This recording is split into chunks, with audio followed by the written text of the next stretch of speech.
born in 1939, born in former Yugoslavia or Bosnia, if you like to know exactly, to Australia. I come in 1961, on 28th of March, I think we landed in Fremantle. I come by ship. Yeah. Italian ship called Roma, which was its last trip. I left country by myself and come here by myself. Yeah. And from there on, I went to Whyalla, and then I got job on a ship called P.G. Adams. Somebody showed me a piece of opal, you wouldn't believe. Yeah. And I looked at it and said, oh, that looked very interesting. And I was always looking for adventure, do something else, something different. So I said, where it's come from? They said, from Andamuka. So we decided to go to Andamuka to have a look at that. So we went for a drive in November. We saw what it is. They told us, I remember seeing an old guy, and he said, don't come here. This is so hard, and so and so. I said, why the hell is he here if it's so hard? And he's old, and I'm young. Yeah. You know. So I said, no, I'll come. So I went there. We started there. We done really well. Really well. With the very first hole that we sink by hand with picks. So we got our equipment in Whyalla. We come back there. All we had is a tent, mattress, waterbed, big long waterbed which we hang on the tree, and we had a tent next to it. Yeah. And that's where we lived. We went straight away, we started digging. Yeah. We picked a hole in the middle of the creek, and there was about 4 or 5 foot of hard sand, which you dig with a shovel around. Yeah. And we dig 6 by 4 Yeah. hole.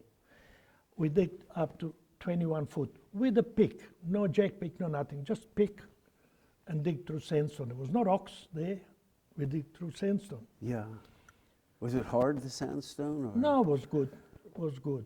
We went down all the way. No, First, no blasting.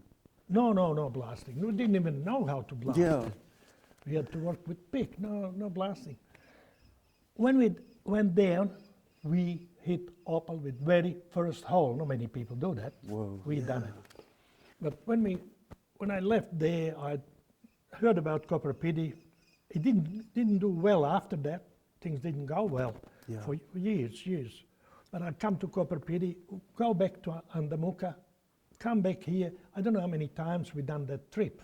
And we cut through Mount Hiba, across the hills. We didn't use the road. We knew the shortcut, which went over where the Roxby Downs are, over there, and back to Andamuka, or from there this way. Shortcut we used to do. And in 1965, I left Andamuka because I didn't do well.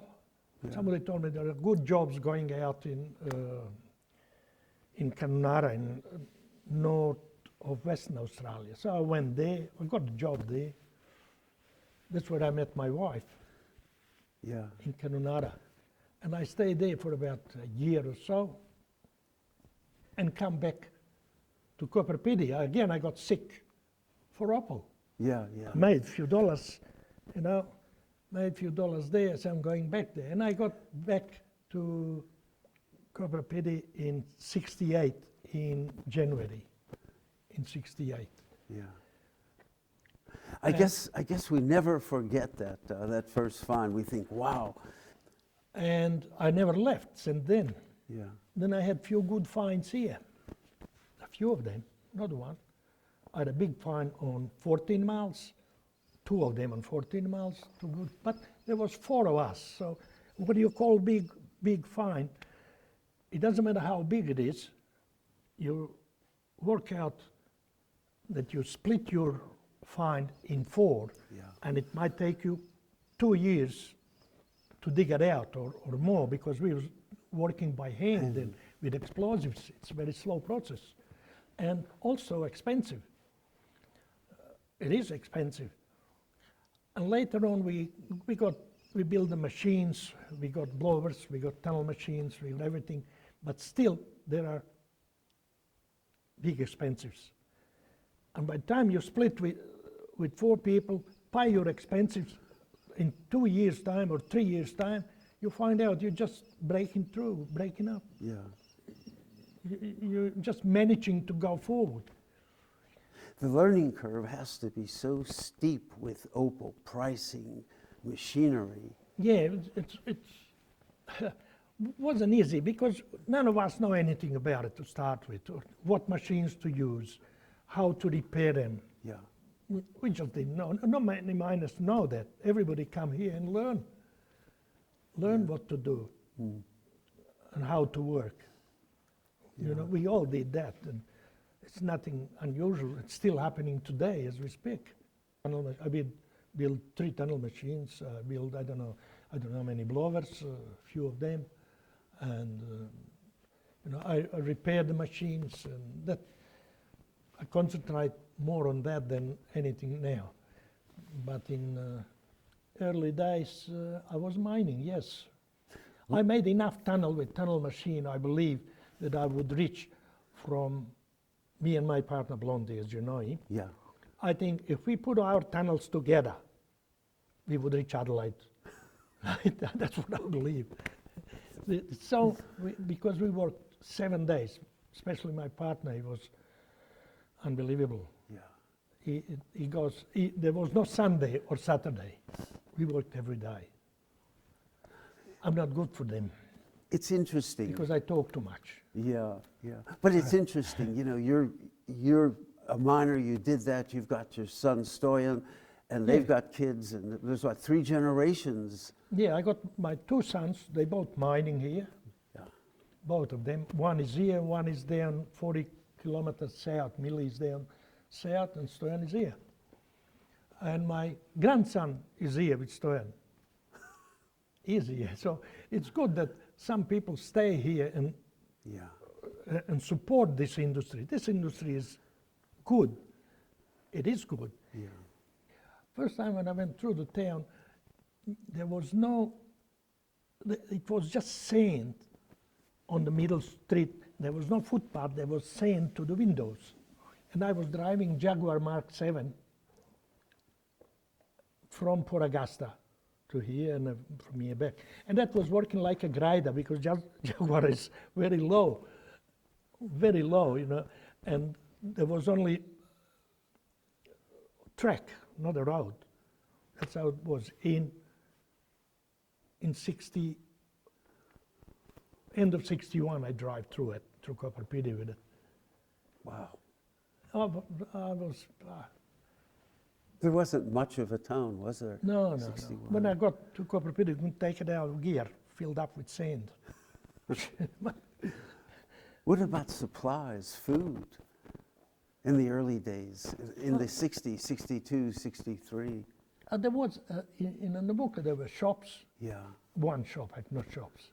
Just one shop, one restaurant was built in end of 63 or 4, I can't remember exactly, 63 I think. That was it.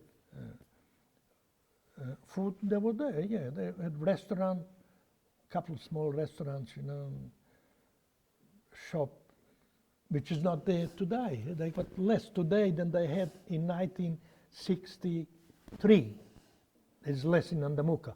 And there is less in Coober Pedy today than it was in 1971.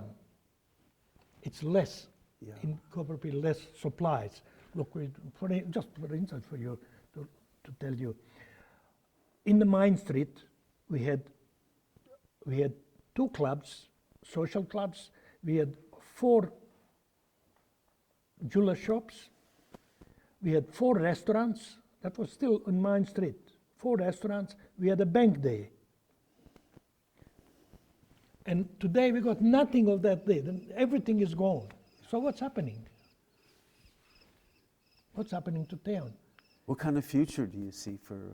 Well, I'd like to ask some people what they expect us to do, what they want us to do. I mean, we've done enough. We've done enough in early years, early days, to build this town up, to make it look good, and now it's going down. And the money flew here with mining. You know, we had the 80s where the population went up to maybe what, 5,000, 6,000. Yeah, that was even end of 70s, that was that number. And the money flowed, didn't it? Ah, you know, the clubs were open, restaurant, which is, I don't know what they call this restaurant, I forgot the name of it, Acropolis. Acropolis was open like 24/7. We'd be in the clubs there probably playing games, cards, whatever. And then we come at 3, 4 o'clock in the restaurant. We sit there till the morning. Cleaners come, clean half a restaurant, then we shift over there. Wow. The life was so good then, so fast, you know. You never have time to sleep, you know. Yeah. It was really good. Opal was the lubrication that really made everything go, wasn't it? Yeah, Opal was still selling good, and there was good finds. We had good fields. There is still good fields today. We haven't touched the surface as far as Opal is concerned. We haven't touched the surface. Doesn't matter how many holes you see around. There is probably, I believe we calculated before, there was more than 2 million holes around this area on Opal field. Wow. But we haven't touched the surface. That's how much Opal is still left between those holes, in between those holes. How did 2008 with the world conditions, with the recession, how did that affect Opal? No, not much. It didn't affect it much. But what do you see for the future of opal mining now? Well, I think the future is still good. Opal mining it's really good business. I'll be here till I die. I won't move. Except to go fishing. Oh yeah, just go fishing when I can. Otherwise, I'll be here forever. So my kids will be here. Even my grandson is here. He's working in here. So there is some people that want to stay in the bush. And isn't that good for governments, all of them, to see the people are willing to develop the towns in the middle of nowhere. Yeah. I think this is. And they do develop it. They do have income, machinery. Of course. Everything. The economy booms with them. Of course. Everything works. We just don't get the support from the government. That's the problem. But maybe they'll change their mind. Maybe, hopefully.